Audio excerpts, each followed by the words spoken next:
Hi, I'm Shireen. I'm executive and neurodiversity coach. Here at the Soke, I work with adults and adolescents and parents of children. I work largely with neurodiverse clients or with people who have neurodiversity in the family, be that ADHD, autism, or ADHD. But I also work with neurotypical clients. With neurodiversity, we kind of take the approach that the neurodiversity is not the entire person. It is an important feature, and it is something that we need to work through that lens, but it isn't the only thing. And then we look at how it might be playing out in somebody's life. And so sometimes early on in the relationship, we might look at actually how does the neurodiversity show up for that person, because as we like to say, if you've met one person with autism or ADHD, you've met one person with autism or ADHD. And then we work from that starting point. But obviously there are kind of recurrent themes that will come up, like masking, for example, might be one of them.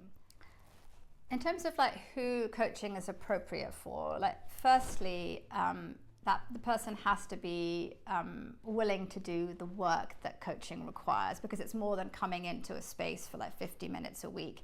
It is about really doing, setting goals and experimenting on them between sessions. So they have to be willing and ready to work in a solutions-focused way.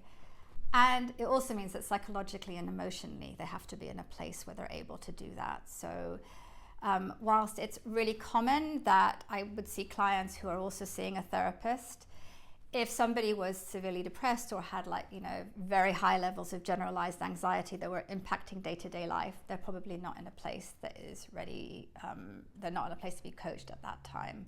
So those are the kind of parameters I think that I would look for somebody to engage fruitfully in coaching.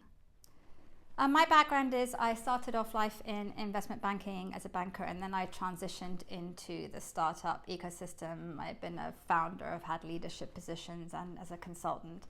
And I found a lot of what I was doing was actually kind of coaching informally. And so then I trained as an executive and leadership coach. But I was also working with a lot of neurodiverse clients, founders and leaders. And I trained then in lots of additional neurodiversity specific coach training, but I also come to it from personal experience because I have lots of neurodiversity in my family, and so I feel I'm able to bring that lens into the work that I do, both as a trained coach, but also to relate from a personal experience about both the strengths and challenges that come with neurodiversity.